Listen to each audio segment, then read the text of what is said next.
Bonsoir à tous. J'ai promis faire mon direct aujourd'hui à 20 h et me voici devant vous. Oui. Parce que après les événements de ces 3 dernières semaines, c'est la deuxième fois que je prends la parole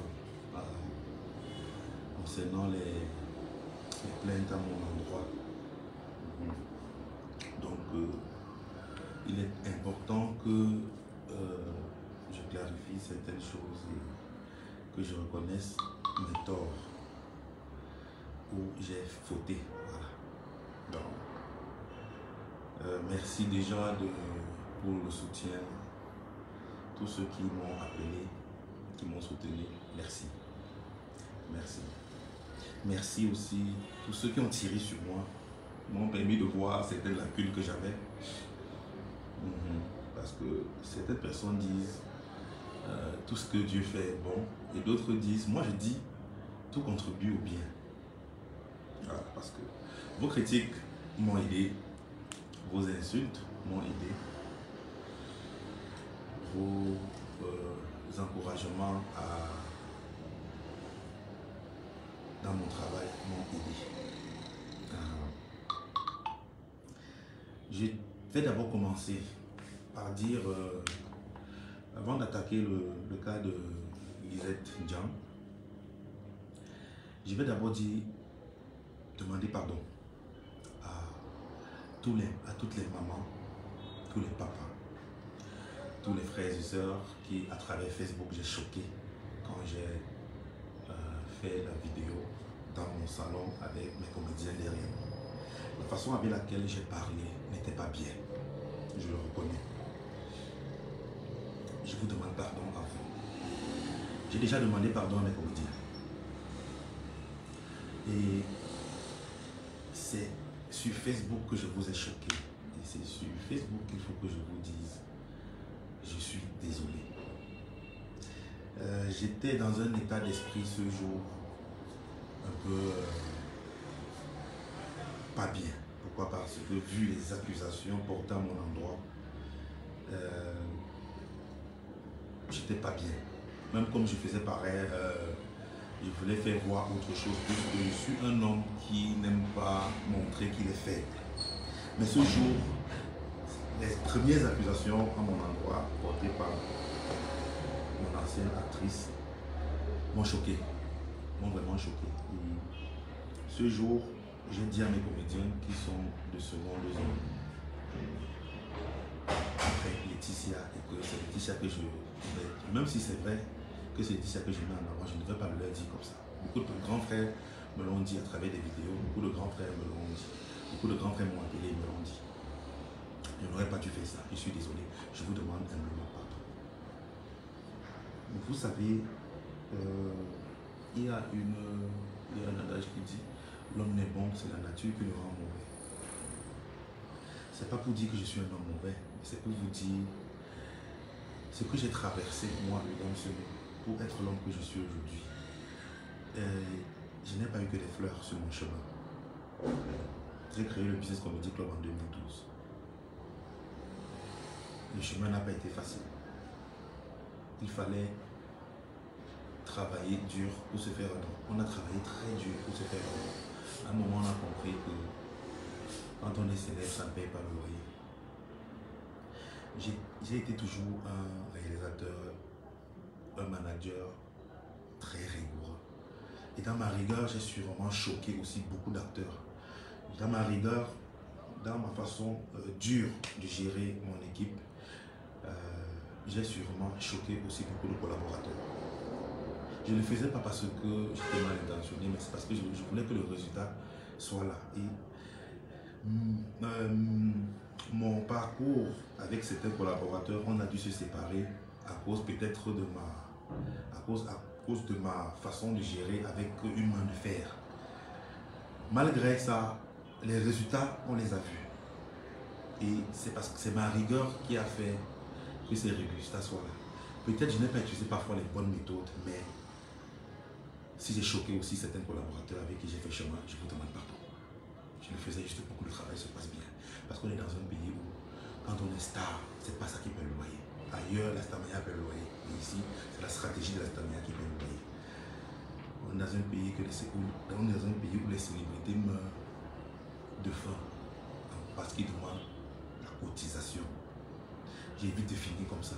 C'est pour ça que j'ai été très rigoureux. Je vous demande pardon si je vous ai choqué. Mais je le faisais. J'ai été rigoureux parce que je voulais que le travail se passe bien. Ce jour-là, donc, pour revenir à cette soirée, j'étais accusé par mon ancienne actrice qui a été éjectée de mon équipe parce qu'elle s'est mal comportée.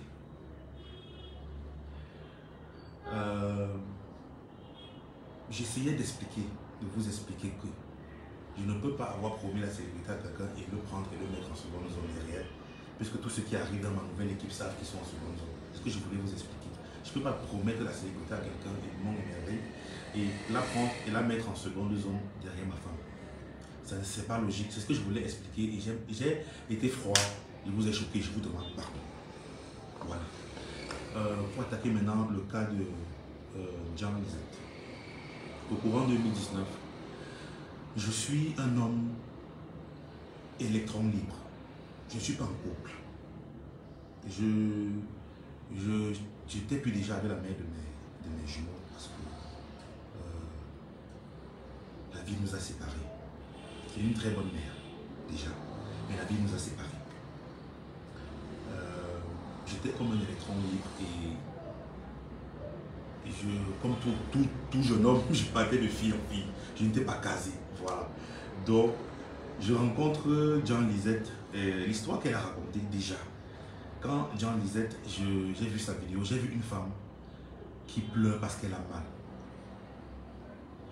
Ses pleurs sont sincères, je dois vous le dire. Elle est sincère dans ses pleurs. Elle pleure parce qu'elle a mal, elle pleure parce qu'elle a souffert. Oui, je connais une femme qui a mal. Parce que je ne fais pas cette vidéo pour dire qu'elle a fait une vidéo où elle a menti. Non. Je l'ai rencontrée courant 2019, j'étais libre, électron libre, j'étais de fille en fille comme tout homme. Je suis arrivé chez DJ Cerveau parce que je partais à Douala toutes les 2 semaines ou une fois par mois parfois pour travailler sur le concept Gloria. Parce que c'est moi qui réalisais à cette époque-là. Chez DJ Cerveau, j'ai rencontré cette fille. Et on a commencé à flirter ensemble. Et à la même période,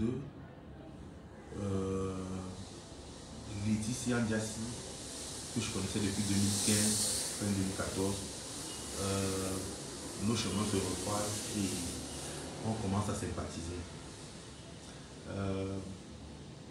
Pendant que Laetitia et moi, ça devenait plus sérieux, avec Lisette, j'ai commencé à prendre du recul. J'avais une relation avec elle, c'est vrai. J'ai commencé à prendre du recul du côté de Lisette. Ça ne passait pas bien. On s'entendait pas bien parce que c'était une fille qui était bien dans cette relation et moi je commençais à prendre du recul. Donc quand Lisette m'appelle pour me dire qu'elle est enceinte, ça faisait peut-être déjà 3 semaines, 2 semaines, c'est plus trop. On ne s'était pas vu. Je prenais du recul plus avec Lisette comme ça, elle est devenue sérieux. Elle m'appelle donc un jour, elle me dit qu'elle est enceinte. Curieusement, je lui ai dit ce jour au téléphone, notre relation ne bat plus de l'aile. Je te l'ai dit il y a 1 semaine ou 2 semaines quand on s'est parlé et que j'étais en train de vouloir déjà qu'on arrête. Et tu m'appelles là maintenant parce que tu as vu sur mon statut. Elle a dit dans sa vidéo qu'elle a vu dans mon statut ce même jour qu'elle m'appelle pour dire qu'elle est enceinte. Je suis à l'hôpital, on est en train de me fendre un furoncle. Et l'infirmière me dit tu as injecté une fille quelque part. J'ai dit oh, arrête-moi les blagues et tout. J'ai mis sur mon statut. Et le même soir, elle m'a appelé et me dit qu'elle est enceinte. J'ai pris ça comme une blague en ce moment-là. J'ai pas pris ça au sérieux. J'ai pas pris l'information au sérieux. Parce que pour 2 raisons.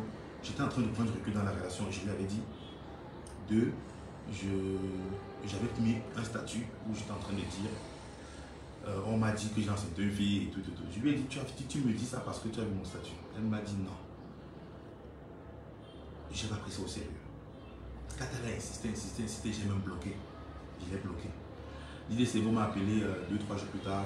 La copine ils m'ont appelé. Je n'ai pas pris au sérieux parce que je me disais, et ils étaient en train de blaguer. Je n'ai pas pris ça au sérieux, sérieusement. En ce moment-là, je partais plus à Douala parce que j'avais arrêté mes activités. Je ne réalisais plus L'Oréal comme série. Curieusement, donc, quelques mois plus tard, Cerveau m'envoie une photo d'elle avec le ventre. Jusqu'à là, je ne prends pas au sérieux parce que je dis arrêtez Cerveau, arrêtez de monter les choses parce que et tout. Entre temps, Lisette m'a contacté avec un autre numéro et on a commencé à échanger. Je lui ai dit je ne veux pas avoir un enfant. Si tu dis que tu es enceinte, va chercher le père de ton enfant. Je ne sais pas avec moi et tout. Et je n'y crois même pas d'abord et tout. Voilà.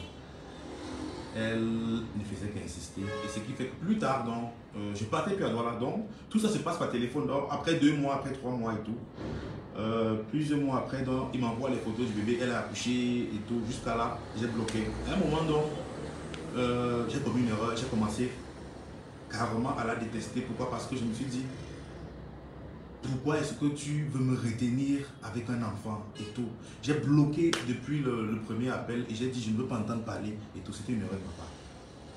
Parce qu'une fois qu'elle a accouché, j'aurais même dû me rendre sur place pour essayer de voir de quoi il est question et vérifier et tout. J'étais à bloquer, j'ai commis cette erreur-là. Ce qui fait que j'ai continué dans ma relation avec Laetitia parce que ça devenait sérieux et tout et tout. Jusqu'aujourd'hui où en ce moment, Lisette avait contacté ma mère. Ma mère m'a cassé les pieds à cette époque-là. Et pour repousser les assauts de ma mère, j'ai dû lui dire des choses qui devaient la décourager à persister dans sa quête. Parce que Lisette l'avait appelé. Ma mère me cassait les pieds matin, midi, soir. J'ai dû lui dire des choses qui ne sont pas bien. Pour la décourager par rapport à ça, parce que je ne voulais pas entendre parler, c'était une erreur de ma part. Quand ça a ressurgi sur internet, ma mère m'a encore appelé, elle m'a dit si tu ne veux pas que je me déshabille, c'est la règle de cette situation. Et tout. J'ai appelé DJ Cerveau hier matin avant son direct, il lui a dit il faut que je parle à Lisette, donne-moi son numéro de téléphone. J'ai été surpris de voir son direct encore à 16h. J'ai fait cette vidéo aujourd'hui principalement pour dire à Lisette, j'aurais dû prendre au sérieux. Au départ, je n'ai pas pris au sérieux.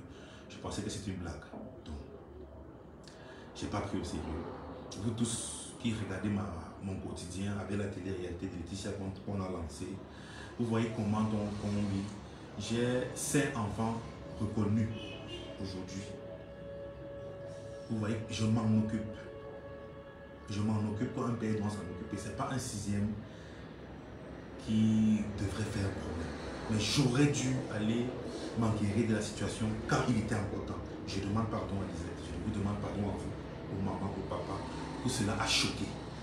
J'ai appelé Lisette déjà hier. J'ai appelé Lisette aujourd'hui. On a parlé. Et il est question qu'elle fasse remonter l'enfant et ma maman et moi on ira vers elle. Et je prendrai mes responsabilités. Je vous le promets. Donc, cette vidéo est pour vous faire comprendre que j'ai commis des erreurs. Je promets prochainement de séparer ma vie familiale, ma vie professionnelle. J'ai appris de mes erreurs. Je vais séparer désormais ma vie familiale, ma vie professionnelle. Je vais apporter beaucoup de changements dans ma vie familiale. Je vais apporter beaucoup de changements dans ma vie professionnelle. Beaucoup de changements, je vous le promets. Et ma vie professionnelle deviendra désormais plus professionnelle, des acteurs aussi plus professionnels. Je vais changer beaucoup de choses, voilà, je vous le promets. Cet enfant aura l'amour dont il a besoin. Je vais me rattraper. Encore une fois de plus, je vous demande pardon si je vous ai blessé. À Lisette et à vous. Merci.